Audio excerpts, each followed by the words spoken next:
தாத்தா வாங்க டிஃபன் சாப்பிடுங்க. ஓ மணி 8 ஆயிடுச்சா? ஏம்பா ஞானம், நீ சாப்பிட்டியா? இன்னைக்கு கிருத்திகை தாத்தா, நான் சாயங்காலமா சாப்பிட்டுக்கிறேன். அடடே, கிருத்தியா? அப்ப ஆடி 18. நல்ல வேலைப்பா நீ ஞாபகப்படுத்தின.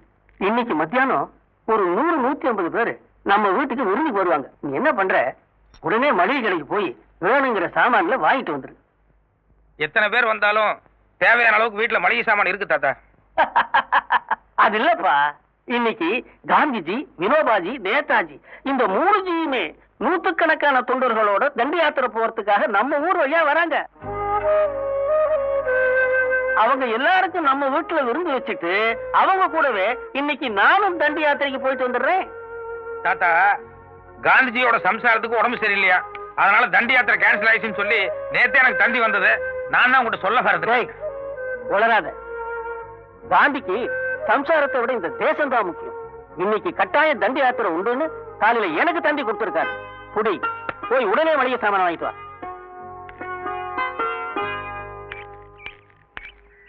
வணக்கம் சார். வணக்கம். பிரிண்டிங் பிரஸ் போல கார்ட்டூன் ரெடியால சார். நைட்டே ரெடி பண்ணிட்டேன்.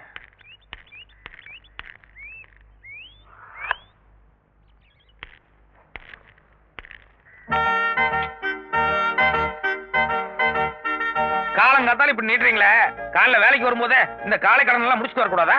இது காலை கடன் அல்ல, வேலை கடன். எனக்கு 2 மாசம் சம்பளம் பாக்கி, அதைத்தான் ஞாபகப்படுத்துறேன். ஞாபகம் இருக்கு.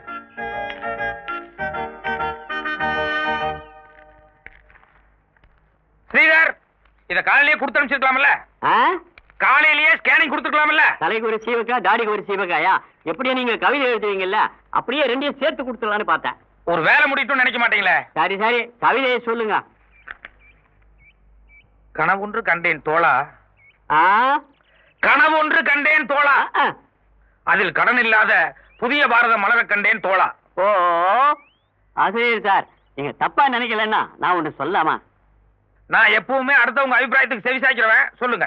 உண்மை, உழைப்பு, உயர்வு இது உங்க கொள்கையா இருக்கலாம், உயர்ந்த தத்துவமாவும் இருக்கலாம். ஆனா இளமை, இனிமை, புதுமை அதுதான் இந்த காலத்துக்கு ஒத்து வரும். என்ன மாதிரி இளைஞர்களுக்கும் பொருந்தும். இத பாருங்க, உங்களை மாதிரி கிசு கிசு படிக்கிற ஆட்களுக்காக நான் பத்திரிகை நடத்தல. நாட்டு நலன்ல யாருக்கு அக்கறை இருக்கோ அவங்க என் பத்திரிகை படிச்சா போதும். இன்னைக்கு வேணா நம்ம பத்திரிகையினுடைய சர்க்குலேஷன் குறைச்சலா இருக்கலாம், ஆனா எதிர்காலத்துல ஞானப்பழத்தினுடைய வளர்ச்சி இருக்க இப்ப உங்களால புரிஞ்சுக்க முடியாது. குட். என்னங்க, போன வார பத்திரிக்கை இந்த வார பத்திரிக்கை ரெண்டும் கொடுத்துட்டு வாங்க. இந்தாப்பா. என்னமோ சொன்னீங்களே யார் படிக்க போறாங்கன்னு, பாத்தீங்கல்ல? காலங்காத்தால தாய் குலமே நம்ம பத்திரிகையை தேடி வாங்கி படிக்கிறாங்க. ரொம்ப குலகாகிதான் அடையாதீங்க. இந்த ஏரியாவில் இருக்கிற தாய் குலங்கள் எல்லாம் தினம் நம்ம பத்திரிகை தான் வாங்கிட்டு இருக்காங்க. அதை என்ன பண்றாங்கிறத கொஞ்சம் ஜன்னல் வழியா எட்டி பாருங்க.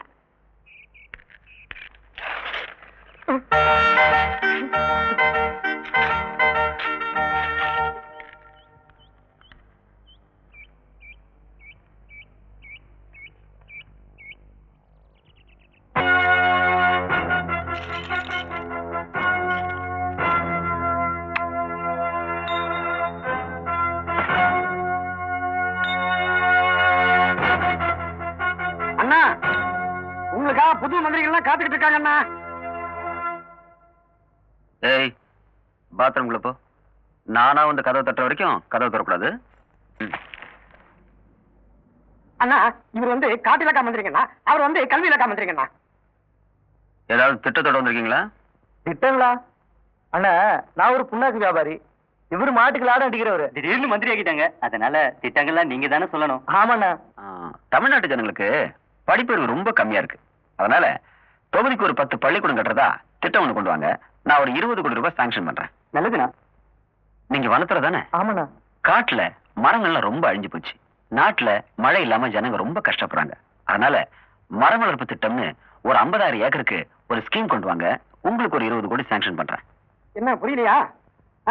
கந்தசாமி, இவர்தான் ஐயாவோட பினாமி கான்ட்ராக்டர் கந்தசாமி.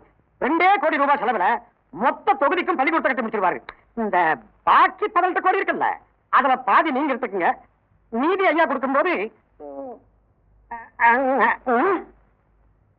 ஏன்னா 2 கோடியில கட்டிடம் கட்டினா பள்ளிக்கூடம் நிக்குமாண்ணா? நமக்கு 18 கோடி நிக்கும். அத பார். சரிங்களா சரிங்களா அண்ணா, நம்ம மர விஷயம் மரம் மண்ட கோடி யானை அளவான கல்வியாரு அதே மாதிரி தானே இதுவும். இந்த அளவுக்கு ஒரு பாக்கெட் நோட் புக் ஒண்ணு வாங்கி அதுல விதை வாங்கின செலவு 2 கோடின்னு வெறும் கணக்கு எழுது. அப்புறம் பயிரிட்ட செலவு அப்படின்னு ஒரு 5-6 கோடி எழுது. இந்த பாக்கி உள்ள கோடிகள் இருக்கு பாரு, அது பராமரிப்பு கணக்குன்னு எழுதி சுபம்னு போட்ட வேண்டியதானையா? ஏன்னா எல்லாமே வெறும் கணக்கா எழுதிட்டா நடுவுல அதிகாரிங்க வந்து மரம் எங்கன்னு கேட்டா என்னன்னா பண்றது? காட்டு தீல மொத்த மரம் எரிஞ்சு போச்சுன்னு சொல்லி அந்த இடத்துல 5 லாரி சாம்பலை போட்டு ஆனா பார்க்க ஒரு அதிகாரிங்க கையில 2 லட்சத்தை பெற்று கணக்கு செட்டில்டு.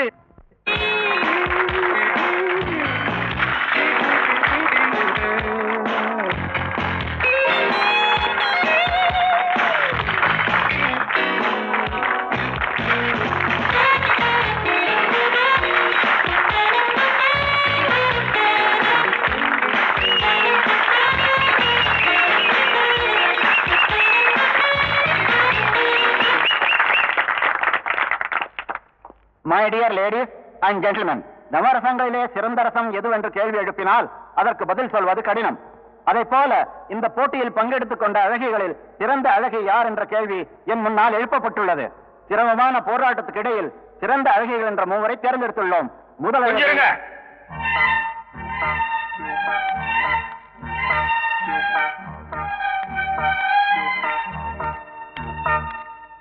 தயவு செய்து நிகழ்ச்சியை தடப்படுத்துறதுக்காக என்ன மன்னிச்சிருங்க. ஏன் சார், ஒரு பொண்ணை எந்த தகுதியில சிறந்த அழகின்னு தேர்ந்தெடுக்கிறீங்க? 36, 24, 36 இதுதான் சிறந்த அழகிக்கான கரெக்டான அளவு. அப்போ அந்த அளவு இல்லாதவங்க எல்லாம் அழகி இல்லங்கிறது உங்க அபிப்பிராயமா? இது என்ன குதர்க்கமான கேள்வி? இல்ல, உங்க விளக்கம் சரியில்லை, அதனாலதான் அந்த கேள்வியவே நான் கேட்டேன். ஒரு பொண்ணுக்கு அழகுங்கிறது அவ உடம்புல மட்டும் இல்ல, நல்ல மனசுல இருக்கு, நல்ல நடவடிக்கையில் இருக்கு, நாட்டுக்கு உபயோகமான அவளோட சாதனைகள் இருக்கு. என்ன பொறுத்த வரைக்கும் ஔவையார் ஒரு அழகிதான், அன்னை தெரசா ஒரு சிறந்த அழகி, மேடம் மேரி கியூரியும் அழகிதான், ஏன் இந்திரா காந்தி அம்மையாரும் ஒரு அழகிதான். இத பாருங்க, அவங்க எல்லாம் அழகிங்கல்ல, இந்த நாட்டின் சிறந்த பெண்மணிகள். கரெக்ட். உலக அளவில் நடந்த அழகி போட்டியில வெறும் உடம்பு மட்டும் அவங்க பார்க்கல, சிறந்த பெண்மணிகளானும் தெரிஞ்சுக்கிறதுக்காக அறிவுபூர்வமா சில கேள்விகளை கேட்டாங்க. அதுக்கு நம்ம நாட்டை சேர்ந்த பெண்கள் 2 பேரும் எல்லாரும் பாராட்டும்படியான ஒரு பதிலை சொல்லி நம்ம இந்தியாவுக்கு பெருமை தேடி தந்தாங்க. இங்க நடந்த போட்டியில நீங்க யாராவது ஒரு கேள்வியாவது கேட்டீங்களா? பதில் சொல்லுங்க சார். அது நேரம் ஆயிடுச்சு.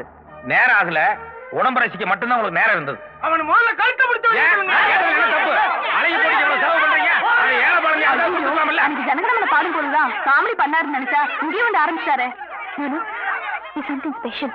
வாய மூடு, ஸ்டூபிடா கேள்வி கேட்கிறாரு. சம்திங் ஸ்பெஷல்ங்கிற நீ இவரோட கேள்வியை மட்டும்தான் மேலோட்டமா பாக்குறேன். மாமி வந்துட்டேன். நீ வந்தாதாப்பா ஒன்னாது ஞாபகத்துக்கு வருது. இல்லனா கரண்ட், தண்ணி, பால் இதுக்கெல்லாம் பணம் கட்டவே மறந்து போயிடுது. நீ ஒருத்தன் இல்லனா இங்க உள்ள பொம்மநாட்டிகளாம் ரொம்ப கஷ்டப்படுவா. Thank you mister Narasuriyan, thank you. அமுதாமா, கரண்ட் பில் கட்டணும்னு சொன்னீங்களே, உங்க ஆளு பெரிய பரோபகாரியாத்தார் போல இருக்கு. வீடு வீடா போய் தாய்க்குள்ளங்களுக்கு விழுந்து விழுந்து சேவை பண்றாரு. That's really something special.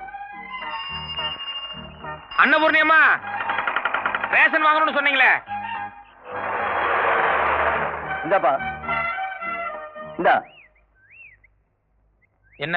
எல்லா வீட்டுல வாங்கின இல்லப்பா, அதே ரேஷன் கார்டு தான். அண்ணனோடதுப்பா, அண்ணன் தான் கொடுத்துட்டு வர சொன்னாரு. அண்ணனையே போய் வாங்கி சொல்லு. அண்ணா,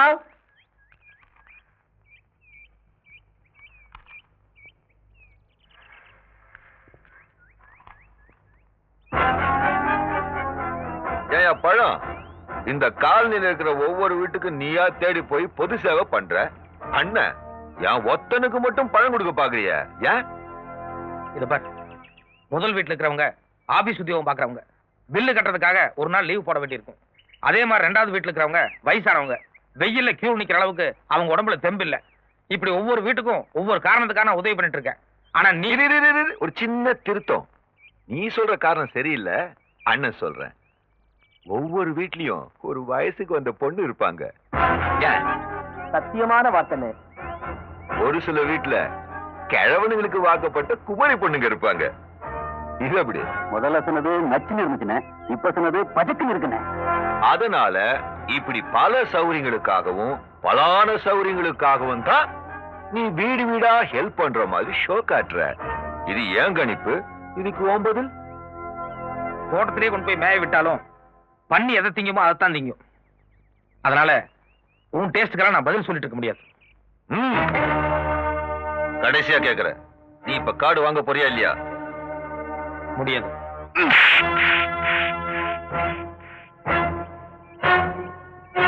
அண்ணன் எரிமலையா வெடிக்க போறாருப்பா, பேசாம காடை வாங்கிக்க. முடியாது.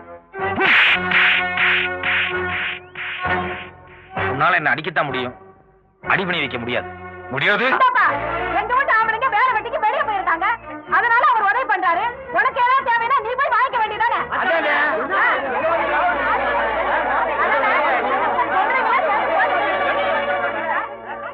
கூட்டம் கூடிடுச்சு, அதனால இப்ப விட்டுட்டு போறேன். ஆனா கூடிய சீக்கிரம் பண்டிகை கொண்டாடாம விட மாட்டேன். பாரேன்.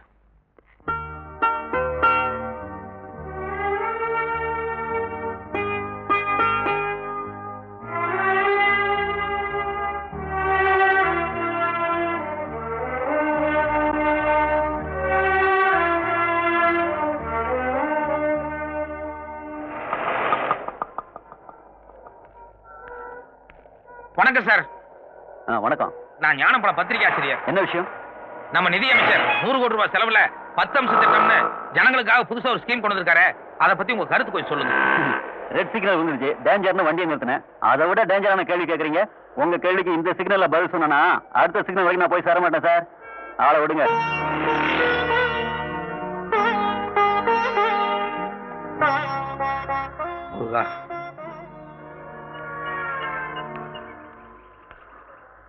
அப்பா, கடைசியா ஒரே ஒரு ஆள்கிட்ட முயற்சி பண்ணி பார்ப்போம். அதுவும் சரியா வரலன்னா மறந்துட வேண்டியதுதான். சார், நான் ஞானப்பழம் பத்திரிகையில இருந்து வர்றேங்க. நானும் அதே பத்திரிகை தான் வர்றேன். இந்த 10 அம்ச திட்டத்தை பத்தி ஊர் முழுக்க சுத்தி கேட்டாச்சு, ஒருத்தரும் வாயை திறக்க மாட்டேங்கிறான். ஆமா, இது என்ன புதுசா நெத்தியில் நாமம்? இது நாமம் இல்ல, 1, 2, 3 இன்னையோட 3 மாசம் சம்பளம் பாக்கி. அதை ஞாபகப்படுத்தத்தான் இதை போட்டிருக்கேன்.